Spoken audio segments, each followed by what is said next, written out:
I said something in episode 1 that's kind of been gnawing at me. I described what happened with Ray Chapman and Carl Mays as a story of good and evil, and I said Mays was the evil. I'm not sure that was fair. Mays' fastball hitting Chapman in the head, killing him, happened 100 years ago. I never met Mays. I never talked to him. I never saw him. All I have to go on are books and articles and interviews. And from what I've read, it's clear Mays wasn't well liked, but that doesn't make him evil. It's clear a lot of people think he threw at Chapman intentionally, but that doesn't mean he was trying to kill him. And it's clear others would have had more remorse than Mays, but that doesn't make him the devil, just a little heartless. So if he's not evil, what is he? Simply a villain? A tragic figure? Merely unlucky? That's what I want to try to figure out. And then what about Chapman, the unfortunate victim in all this? We know he was a candle that burned out before he should have. But can a single incident curse an entire family? In his case, it sure feels like it. From WZVN Fort Myers, I'm Jeff Butera, and this is Killer Fastball.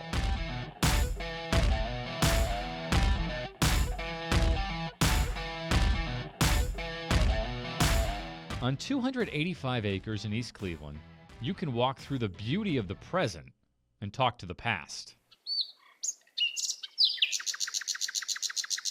You'll stroll through majestic gardens, meander down winding roads, and get shade from 200-year-old trees. And if you look to the northwest, you'll get a view of Lake Erie. In fact, that's how this place got its name about 150 years ago, Lakeview Cemetery. We are what is known as a rural garden cemetery, a place for the living to enjoy visiting their loved ones. Catherine Goss is the president and CEO of the cemetery, and she told me something I didn't know.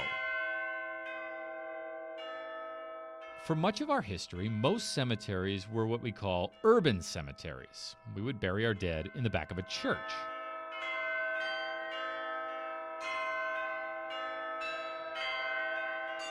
But in the mid-19th century, those started to get overcrowded, and someone thought, maybe people would prefer to spend eternity in a prettier place. The rural garden cemetery was born. Walking through the cemetery on Sunday afternoons that was a popular activity in the late 1800s and early 1900s. And if you did that at Lakeview Cemetery, there would be no shortage of famous graves for you to visit. We have famous people in the cemetery and infamous people in the cemetery. There's a president buried there, Cleveland's own James Garfield. America's richest man, the oil tycoon John D. Rockefeller, rests here as well, underneath a towering monument. Hello, everybody. How are y'all? This is yours truly, Alan Freed. Get your dancing shoes on, and welcome to the Rock and Roll Dance Party!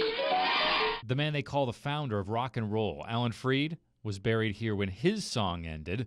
Same for Elliot Ness, the man who finally brought down Al Capone. And then, over in Section 42, Lot 16, you will find a unique grave. There's nothing really special about how it looks, other than being bigger than most gravestones. It's got a gray rectangular base across the ground, with what looks like a mini billboard coming up straight out of it. That part then curves at the top, with a cross right there in the center. But there's very little else splashed across it. The monument itself says Raymond Johnson Chapman. It has his date of birth, 1891, and his date of death, 1920. That's it. But it's what people stack on Ray Chapman's grave that makes it unique. It is pretty much covered year-round with baseballs and mitts, a couple of bats, and baseball hats and Cleveland Indians paraphernalia. Goss had never heard the name Ray Chapman when she became involved with the cemetery 10 years ago. But she noticed something immediately. People would just come to his grave, leaving hats and balls, paying respects to this man who they only knew from the history books. For many, Ray Chapman was just a footnote in baseball history, a trivia question, if you will. Who was the only player killed from an injury on the field? But to Cleveland, he resonated. He was one of theirs.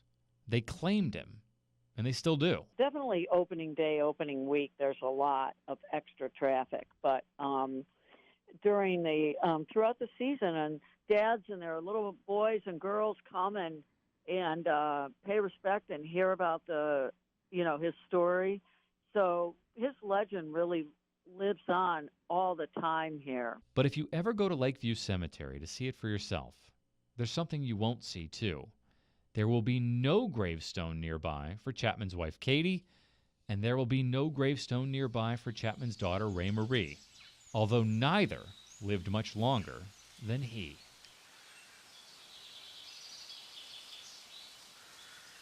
One of the streets that surrounds Lakeview Cemetery is Euclid Avenue, Millionaires Row.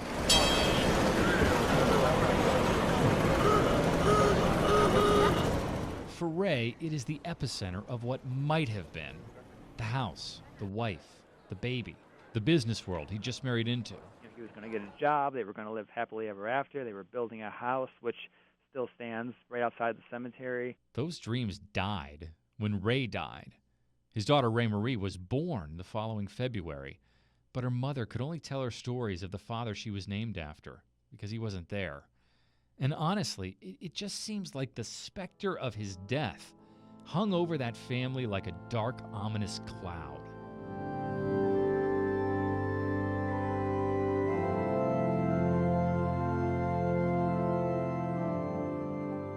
Katie remarried when Ray was 2. She actually married a cousin. I know, it was a different time. He was an oil man from out in California, and that's where Katie and Ray moved. And that's where Katie died in 1928. She was just 34 years old. She drank some poison. The family swore that it was an accident.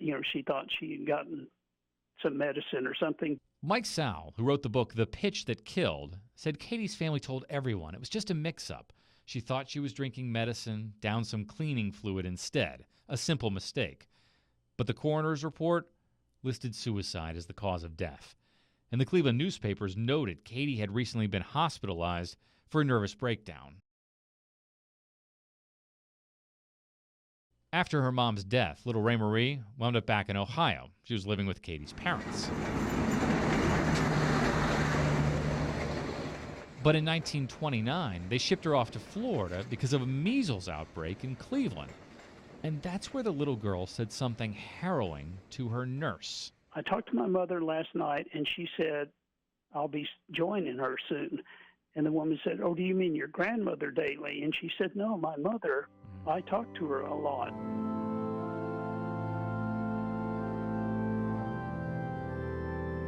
One week later, Ray was sent back to Cleveland.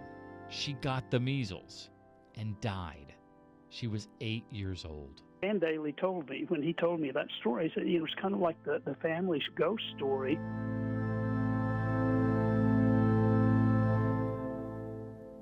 In the span of less than a decade, a single fastball had torn Ray Chapman's family apart, both figuratively and now literally.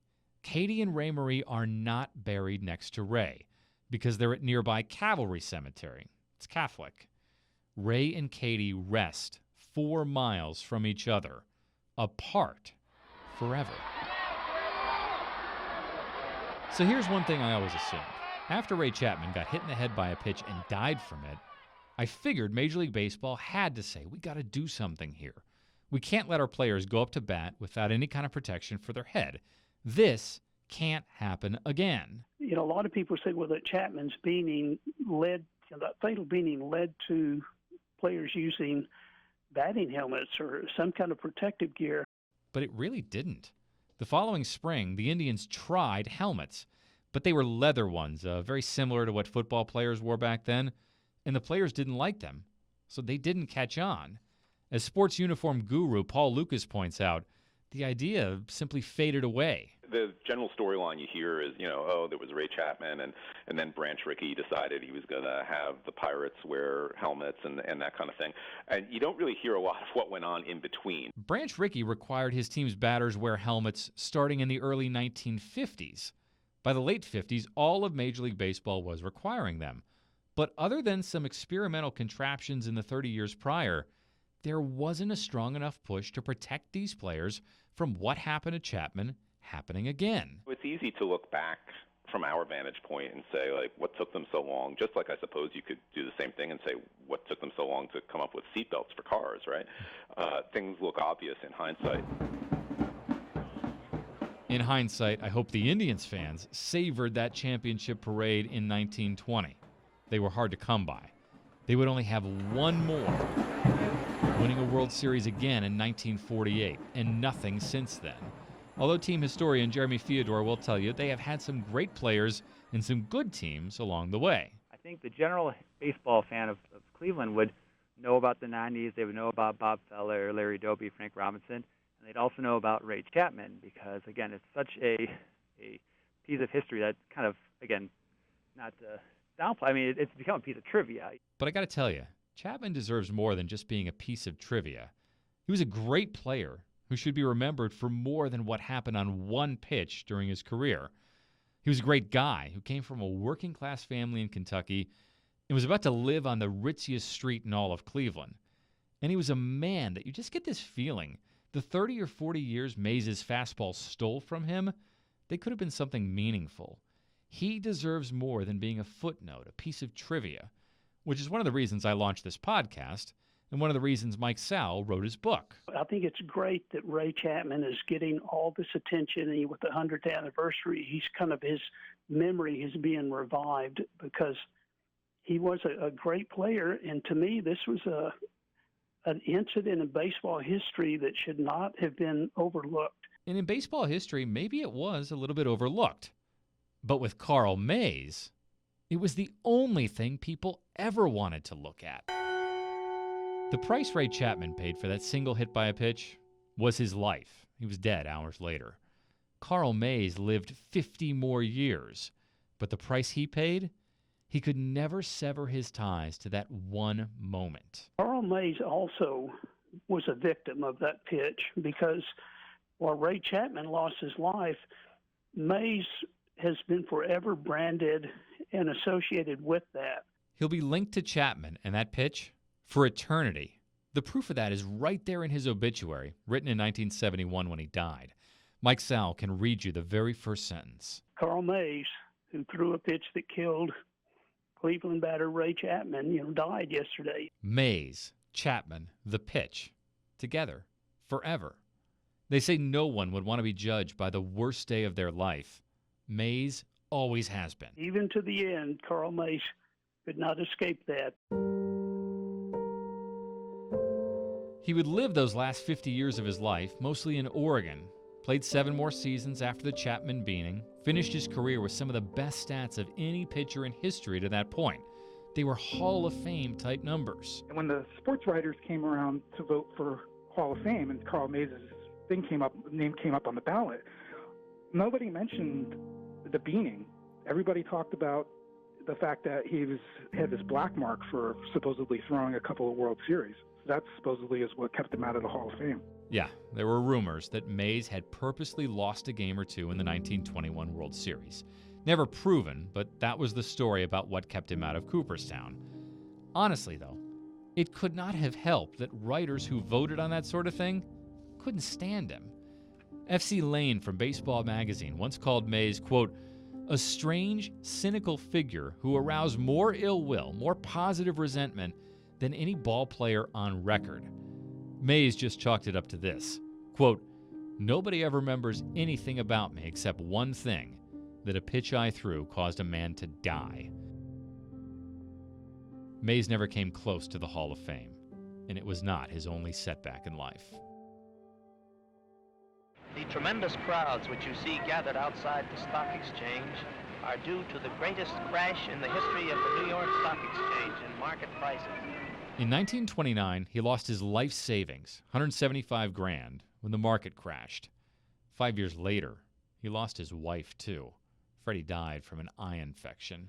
It could have been enough to break a man. To Mays' credit, it didn't. He became a Major League Baseball scout, ironically, even at one point scouting for the Indians. He'd take part at baseball camps, too, even help coach high school players. A lot of the players couldn't stand him, but on the other hand, he was very kind to kids trying to learn baseball. His family loved him. He had a couple of kids, and they all thought he was the best father in the world. Of all the people I talked to for this podcast, baseball historian and artist Gary Surodkowski probably had the most sympathetic view of Carl Mays. Quick to point out that Mays had a rough childhood, the fact that he lost his dad, was raised by his mom, and not the villain that everyone paints him out to be. Like I said, it's not cut and dry. You can't say that the guy was a terrible person, and you can't say he was a saint either. So he kind of fits into that place where most people fit, I guess. I'm not sure I'd go that far. To be honest, there's a lot not to like about Mays. I'm going to get to my feelings on him in a second, but let's talk about the pitch first. And Worth is plunked on a 3-0 pitch, and that causes some hard feelings. So batters get hit all the time, and usually it is an accident, but sometimes it's not. Boy, that was obvious for you folks at home. You hear me all the time say, that wasn't intentional. Well, this one was intentional. People wonder, did Mays throw at Chapman? Did he intend to hit him? Sowell says some Indians players went to their graves convinced Mays did this on purpose. That's another one of those unanswerable questions. Did Carl Mays? Only Carl Mays knows what was in his head. Of course, he denies throwing at him, but we'll never know. Mays went to his grave adamant that it wasn't intentional. In fact, in one of the last interviews before his death, Mays said, quote, "I don't mind discussing it. It's not on my conscience. It wasn't my fault." But also keep in mind, this is the same man who once said, any pitcher who permits a hitter to dig in on him is asking for trouble. Even with Mays' terrible reputation as being a headhunter, I think it's just a pitch that got away from him, and he really didn't know why, and I think that's why he came up with so many different excuses. My turn now. I don't think Mays intended to kill Chapman, but yeah, I think he threw at him. He was the kind of pitcher who threw inside because he didn't want batters to be comfortable up there. And quite frankly, he's the kind of man who probably didn't think twice about throwing inside at someone's head. Do you think Mays is a sympathetic figure, a tragic figure, or simply a baseball villain? I think he's just a complicated figure. Yeah, complicated is a really good word for it. The same thing that happened to Mike Sowell when he wrote the book on Chapman and Mays happened to me when I launched this podcast. I like Chapman. I root for Chapman. I wish he could have had the life that was waiting for him because he deserved it. But I'm more fascinated by Mays. He's more interesting. He's more complex. So here's my conclusion on him.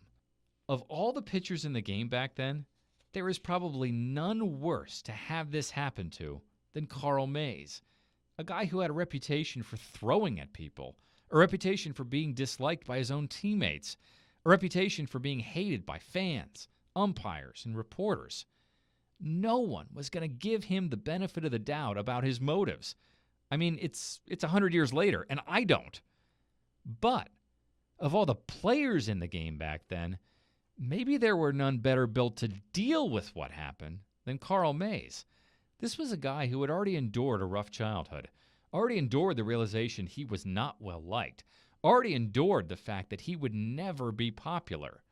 If this was going to happen to someone, perhaps it did happen to the right guy. Oh, how I want you, dear old pal of mine. One thing's for sure, it stole away the wrong guy. Ray Chapman had come from nothing and found everything. That could have been the Hollywood movie ending. Sweetheart, may God bless you. You know, we began this podcast with Ray singing Dear Old Pal of Mine to his teammates, thinking it would be good luck, not knowing he'd be dead within hours. Dearie, I'm so lonely, how I miss your smile. But maybe he wasn't singing to his teammates. Maybe he was singing to Katie and didn't even know it, unaware that soon one fastball would take him from her and turn all of their dreams completely dark forever. May God decree I have you back someday.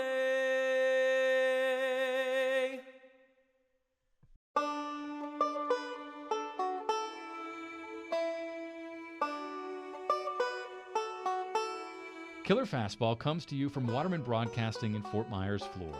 It's hosted by me, WZVN News anchor Jeff Butera. It's produced by Abigail Meyer and edited by Scott Riley, with additional voice work by Greg Parker.